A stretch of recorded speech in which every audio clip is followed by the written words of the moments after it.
previous story, or to Dr. Eli Karam, who returns to our show. Eli, good to see you again. Really good to see you. Oh, sorry about that. I didn't have your mic up properly there.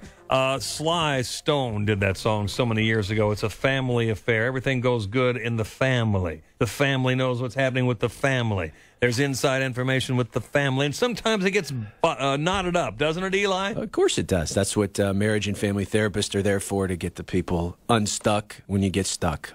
That's the first thing we should offer people right now, is the concept that it's okay to talk, and it's also great to get a refreshing view from someone else. Hey, look, most people, especially around these developmentally appropriate shift points, meaning, we're getting ready to go through graduation season, launching a child, getting married, after your first child. These are normal transition points in any family life where people get stuck. So you see a marriage and family therapist, an LMFT, it doesn't mean that there is something deficient with you. They're not going to pathologize you. They're going to look at you in all of your interpersonal contexts, see you for strength and help, and kind of help you unleash some of those constraints that got you stuck. Some people like to hold things in, though. They don't even bounce things off their buddies. Oh, yeah, you got to talk. Surprising things happen, and people say, oh, my gosh, I was so surprised. That's my friend. He didn't talk. He didn't say anything. That's right. This culture, especially, if you show some vulnerability, maybe you show some vulnerability in your work world, that doesn't make you effective. But in the confines of a committed romantic relationship, as in couples or even with close family members, vulnerability, it does not promote weakness. It promotes connection. So, yeah, you got to be able to talk. Dr. Eli Karam's an associate professor, couple and family therapy program, U of L Kent School of Social Work. His website is elikaram.com, and Karam is spelled K-A-R-A-M, elikaram.com.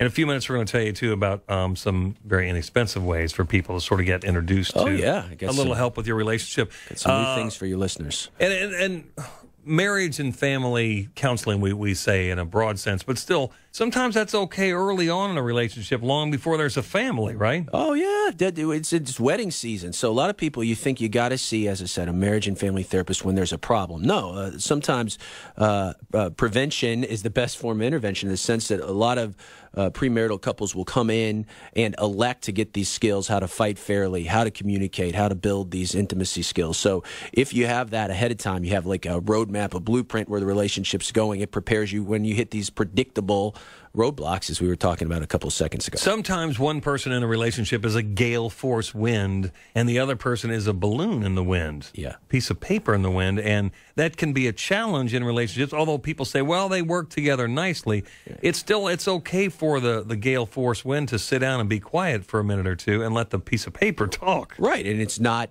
different bad or different good. It's just different. And when you have these complementary styles of communicating, you got to have a way to work it out. Also, a lot of these things we don't know based on our family of origin, the way we grew up. A lot of these dynamics aren't unlocked until we get in a relationship or we have kids.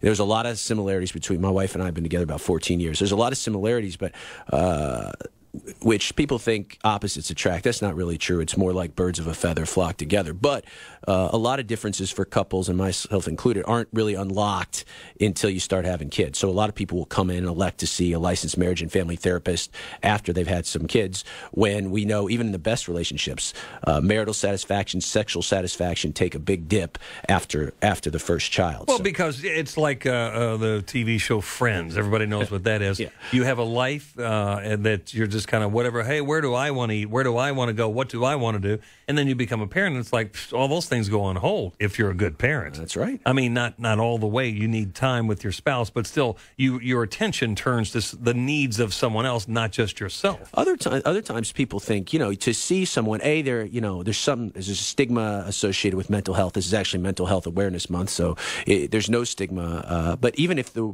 marriage and family therapists deal with a lot of the working well, there's another kind of misnomer that you have to be in a relationship to see a marriage and family therapist. That's not true either, as we've been saying for years on this show, Terry, that most marriage and family therapists, about 50% of their caseload is individuals. So it's a way of looking at people, seeing them in their systemic relational context, meaning maybe you've gotten out of a relationship and you're trying to put the pieces back together or learn what your part in that relationship problem was so you don't repeat it in your next one. A lot of those people come to see marriage and family therapists. A lot of people come to see marriage and family therapists when they're having problems with a loved one, including a mother-in-law heading into Mother's Day, which I know we're going to talk about. So we're going there. We have about a minute left in this segment, then we're going to continue. Let's start in with moms. There are complications that come with motherhood. That's right. And sometimes things last into adulthood where people have some rub. All right, if they're for people who are feeling anxious about Mother's Day, regardless of whether they are the mother or the child, what do you say to them? Right, it's just this exalted holiday where we're supposed to honor our mothers, and it is a great holiday, but it's also one, what if you don't have a great relationship with your mother?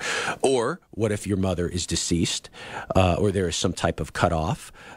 How do you handle that? So we're going to talk about that. We're also going to talk about what if your relationship with your mother is intact, but you have children and you're either no longer with their mother or you are in a contentious relationship or divorce. How do you take the high road and support your children kind of honoring their mother, even if you all don't get along? Another thing is, what if you want to be a mother? For a lot of people, couples or women that struggle with infertility, Mother's Day is a tough holiday in the sense that they want to be a mother and that is part of their life that is not fulfilled. So all of that stuff coming up in our next segment. We're going to give you guys some tips on how to navigate Mother's Day if you don't have the greatest relationship with your mother, or you're a mother that doesn't have people to connect to. If you don't honor the mother of your children, that creates problems that go on in the next generation. Oh, yeah. And there are just challenges there. Anyway, we're going to get to all those things in a couple minutes. And also, there's a new low-cost relationship solutions clinic offered to the community here. And what is that? Is that with U of L students? Or yeah, our students, which are duly training to be licensed clinical social workers and licensed marriage and family therapists under supervision of licensed marriage and family therapists. We have 2 new clinics that are starting, one in the Highlands, one in Middletown, that is going to be available to the community on Tuesday and Wednesday evenings that I would love to tell you about coming up. All right. Phone number for that information, by the way, is 852-0383. More on family, mending the family, in about 8 minutes here on News Radio 840 WHAS. Dr. Eli Karam and I continue here. He's a family therapist, couple and family therapy program at the U of L Kent School of Social Work. Website elikaram.com. Karam is spelled K-A-R-A-M. Dr. Eli, Mother's Day is Sunday. It is. We were going to talk about some complications. First off, if they're no longer together and they have kids together and the dad doesn't really honor the mother of the children. Yeah, let's start with that one. I got 3 Ds for you. This one will be divorce, disconnected, and deceased. So if you are divorced, so a tip is to encourage your children to kind of, especially if you have little kids and you're helping them think of an idea for their Mother's Day gift or whatever, and to, when you think about that relationship, hopefully you have some shred of respect for your ex-spouse or ex-partner, co-parent left, and think about them as a mother, and that helps you take the high road. So you want to honor that piece and don't get caught up in the pettiness. If you've had some bitter split. That's right. And then you think, oh, your mother, it's Mother's Day, and you're better off because years down the road, these things come back to haunt your kids. They do. And even if you're feeling that way, vent to a friend or a safe family member. Don't vent to your kids about that. Take the high road. Help them kind of honor their mother, even if you do not have warm feelings for your ex. So another one. Let me stop you there, too. What about gestures when the two of you are together? You change over kids, and sometimes people are, get out of the car kind of situation, as opposed to, shouldn't your kids see you shake hands with your ex or do something that especially, yes, if you're doing the handoff on Mother's Day, honor your co-parent, take the high road, go over there, greet them, wish them a happy Mother's Day. And that's all it takes. That's it. Smile on your face and go back and leave. That's right. I don't know why people can't understand. Honor the mother. A little bit goes a long way in that. Okay. Now, how do we honor the mother if your mother is no longer living? I lost a father early on. You or I always remind myself, mother, I know, one of 14. So how do you honor your deceased mama miners, all these years later? I talk to my mother every day. Her picture is actually in the closet. where I'm in there getting dressed, big closet, and we have photos on the wall. And I look up at my mom and dad every day and say something to them. Give them awesome. a greeting every day. They're in my life every day. I have a similar thing with my dad. So, yeah, what you want to do is find a way. Some people visit the gravesite. Some people share a memory with their kids who maybe never met their grandparents. So finding some tradition that you did or some way to keep your mother kind of active in your life, whether it be a reflection like you do in your closet or honoring some transgenerational tradition. And I think that can be private or, like I said, that can be shared with your kids or your spouse. Now, it's also difficult if you have a disconnected relationship with your mother, but you're going to see them. Or parts of your relationship with your mother work, but there's some areas you can't talk about. For an example, I have one of those, I'll date myself, those Smothers Brothers, Mommy, love you best, my twin brother and I.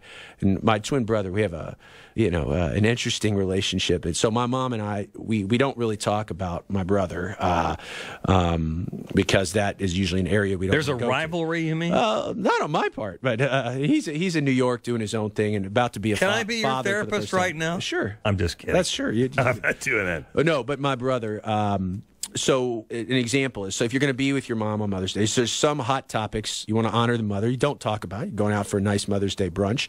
So you want to do something, if that's the case, that is kind of time limited, that lets you enjoy the parts of the relationship with your mother that you are comfortable with. And you're going to kind of agree not to go to those areas on that day that you're not comfortable with. So me, Why did you give my brother a red bike Right. and all I got was a yo-yo? Yeah. Why, Mom? This also comes That was up 40 years ago. I haven't forgotten it, Mother. But think about this. I mean, you have 13 siblings. If you have a lot of siblings, especially if they're local, how do you share your mother on a day like that and do something that the whole family can argue? And for a lot of people, that's a constraint. They don't have any tension with their mother, but they have to be able to maybe negotiate some other family members on that day and kind of hold their own stuff in to honor the mother. Another thing we often see is if you have a contentious relationship with your mother-in-law, as we sometimes think. So how do you eat it? Yeah, You just eat it on this day. you have to, and you're eating it because. Not because it's not a win or lose thing. It's because it's a day, in this case, for your spouse to honor your mother, and that includes your mother-in-law. Also, we think, like I said earlier, to those that would like to be mothers that are not. That is kind of a taboo, or we don't know really how to support those mothers, and that is also a tough day for some people that wish they could celebrate Mother's Day and they can't. And then the best way to do that is to create space for understanding, for validating that experience, even if you can't relate to it. So those are send somebody a sweet note today, not necessarily send, hey, thinking about you. Hope you're doing well. That's right. Whatever it takes.